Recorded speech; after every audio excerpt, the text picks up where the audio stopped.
Well, hello. I'm Pandi of Pandi's Hair, Candy, and more. If this is your first time stopping by my channel, welcome. If you already rock with your girl and you are already down with Pandi's peeps, welcome back. Y'all already know from the thumbnail, it is Greenleaf, Season 5, Episode 4, titled The Fourth Day, and we're going to jump right into this recap and review. You all, they begin the episode with us seeing Grace and Noah basically at the hospital. They are chilling, kind of waiting for the hospital to discharge AJ. As they're waiting for AJ to be discharged, we see Noah and Grace discussing his discharge care. And then in walks AJ. You know, he shows absolutely no desire to live with Grace. He basically shows no desire to participate in any type of inpatient care. Because basically when you're diagnosed with that type of illness, you have to get your numbers under control. You have to go into care. You have to get on meds so that you're undetectable.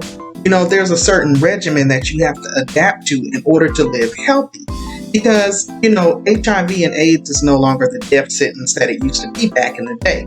But of course, AJ, with his interesting self, he wants no parts of that. And he shocks and hurts Grace by straight out coming out and saying, I want to go live with him. Talking about Noah, who he ain't been around in God knows how long. Next, we see Bishop, Jacob, and Lady May. They are discussing the whole will situation, and Lady May is not here for it at all.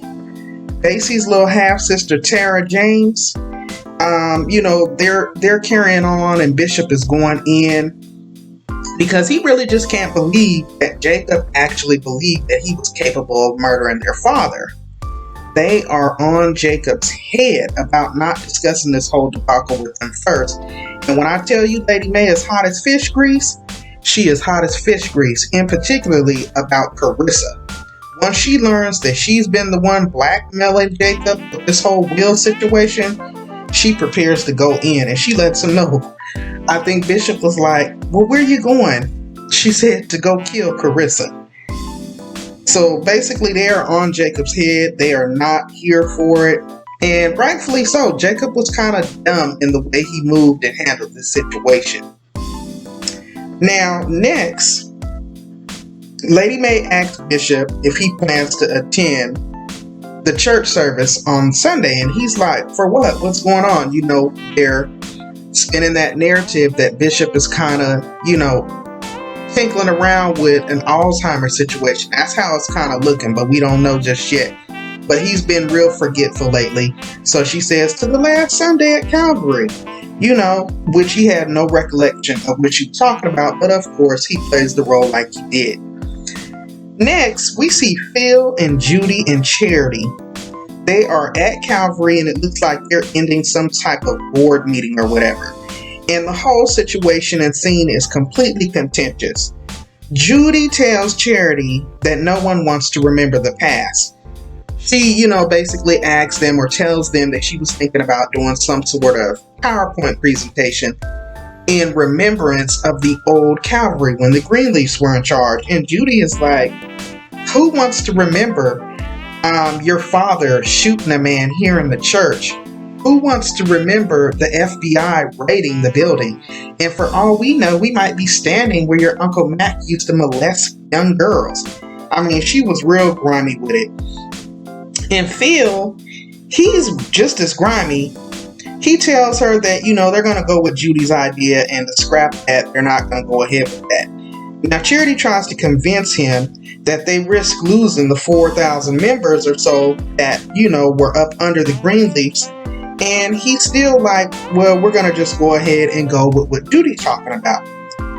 Now, at that moment when they were being real rude and kind of belittling towards her, Grace walks in and overhears and peeps the whole situation. Judy treated Charity like a redhead stepchild. It was not even funny. I don't know how in the world she thinks she's going to be able to work under those type of terms and conditions, but whatever. You know, poor Charity, she wants to be counted, and it's not even funny. Now, when Grace walks in, she tells Charity, you know, let's go talk. She was like,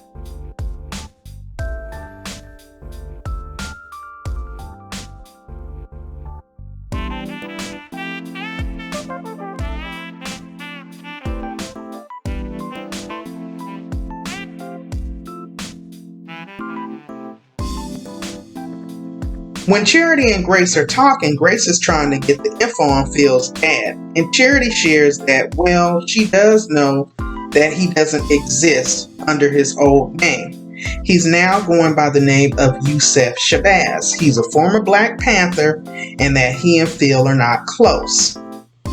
We next see Lady May show up to check Carissa. She tells her that she wants her out of the house.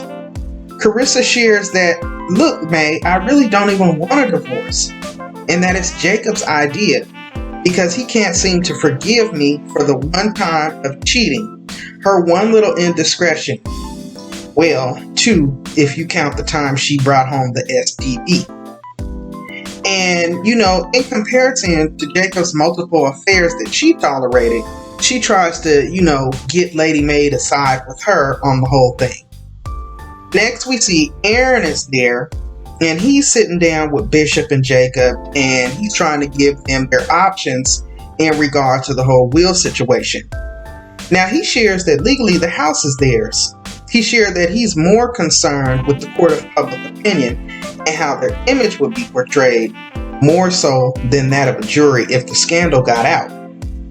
Lady May comes in and breaks it up to holler at Jacob, because now, of course, Carissa done got up in her head a little bit, and she feels like she wants to jump down Jacob's throat.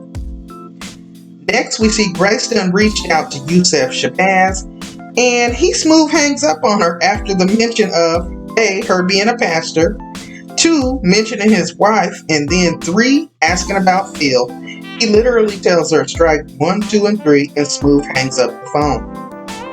Next, we see Lady May ripping into Jacob for not forgiving Carissa's one-time infidelity. And he tells her, Lady May tells Jacob that he needs to call Carissa off from blackmailing the family. He needs to get up there and apologize and work it out and move on. And like the weak man that we've been seeing Jacob so far throughout all seasons, he yes ma'ams her. Wow, we then see Charity approach Connie at the church in the hallway. She's like, Connie, can I ask you about something? And she's like, well, I'm pressed for time. I'm actually on my way to go meet with Judy and Pastor Phil. And she said, well, I have a PowerPoint presentation that I wanted to show, reflecting the memories of Calvary. And she said, well, why are you asking me? Did you go to Phil and Judy about it? And what did they say? And she said, they said no. And she said, well, good. So do I. And she walks off. Connie is a cold piece. Next, we see Bishop. He goes to the hood. He goes to go pay a visit to Tara, Basie and Rochelle's sister. He basically sits down with her and he tells her that he just wants to make peace. The mistakes he made, was there, in his opinion, to try to keep quiet about this whole thing. But in my opinion, I believe his biggest mistake was sharing way too much information with her. Now, back at the Greenleaf mansion, AJ is very combative towards Grace. He seems to not want to acknowledge the fact that his recent diagnosis now requires certain precautions in order to keep himself, and others safe. Meanwhile, back in the hood at the mission, Bishop is still trying to talk sense into Tara, and he shares the truth about how Mac is the one who actually placed the call to lure their daddy to the church that night when he died in the fire. He also shares with her about the will. Now, Bishop shares, that we're basically in this together, and she seems a little reluctant to accept his version of events. Now, back at the church, we see Charity approaching Connie in passing. I just said that. And then we also see Judy come storm back into the office after Grace has left. And she's like demanding, did you just go and talk to Connie about what we already told you know about? And she says, yes. And she's like, why did you do that? And she's like, because I can.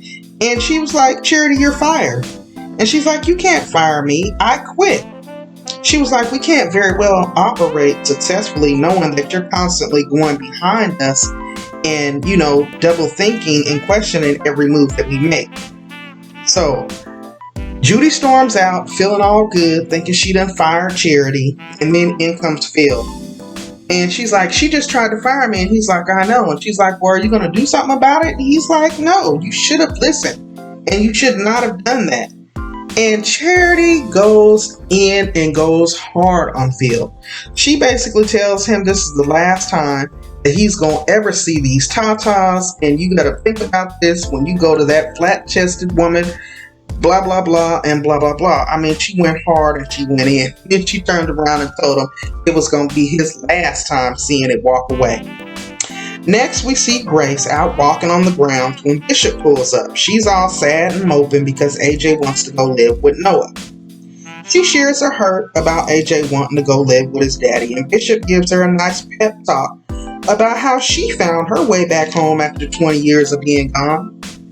So, he tries to kind of pick Grace's spirits back up and just, look, let the boy be a man. He's going to be in safe hands with his daddy. Next, we see Jacob and Carissa. She trying to basically hand feed him the apology word for word that she feels that he should give her. And just like that, it's like a light bulb hits her when she realizes Jacob is not here for it at all. He is not interested in forgiving her. He's not interested in working anything out with her. And in my opinion, he's thinking about Tasha Skanks and how pretty she was looking last episode. So the light bulb came on for her that he's simply not here for it, and that he can't and won't forgive her, and he's simply not ready to move forward, not with her anyway. Next, we see Sophia and Zora. They're sharing a few laughs with AJ, as he's packing up his bags and things to go, when Grace walks in to say her last goodbyes. She tries not to press the issue and lets him know that, he's always welcome to come back home. Next, we see Judy is trying to convince Phil that they're better off without Charity. She got her wine, she gets down on her knees, and, she's trying to please him in a certain type of way, and Phil is just like, no. I mean, almost forcefully telling her no, he is not interested. So, and he's so in deep thought because he's realizing that Charity is too calm and too collected. So he's realizing that she's up to something. He just can't quite put his finger on it. Okay. Next, we see Bishop is trying to explain that they no longer have to worry about the Pacey sister situation, Tara. But May is not feeling it. They're all gathered up at the dinner table. They're sitting around about to have their little last meal, and they share that they're going to have church at home, headed up by Lady May. Jacob walks up and tells Lady May he just can't do it. He's over it. And then in walks Grace and Charity. And she fronts and tells them that, she quit her job. They was trying to get her to stay and all that. The girls come in. Everybody joins them. Even Carissa's tail came downstairs to sit down at the table. So, like I said, Bishop is sharing with them their plans to start having church at home until they figure out what their next move is going to be. And just like that, Bishop's phone rings. Everybody's silent, looking in his mouth, trying to figure out what's going on. And when he gets off the phone call, he looks all stunned and starstruck. And they're like, what happened? And he was like, that was Tara. And May's like, well, what does she want? She had some time to think things over after our conversation, and she wants to talk again. Wants to talk about the house. Y'all, now keep in mind, the house was originally intended to be left to their daddy. She's doing community service in the hood, and I think she's starting to think about that big old Greenleaf mansion on all them grounds, y'all. And in true Greenleaf fashion, this is where they leave us on the cliffhanger. in episode number 4, titled The Fourth Day. This is Greenleaf, Season 5, Episode 4. I'm Pandi of Pandi's Hair Candy and More. If you all are enjoying the commentary and the reviews, please drop down in the comments and let your girl know. I would love to hear your feedback. If I left something out, please go ahead and add that too. Until then, y'all, don't forget to blow dry on my like button. It greatly helps me out with my analytics here, and I will see you all in the next video. Bye.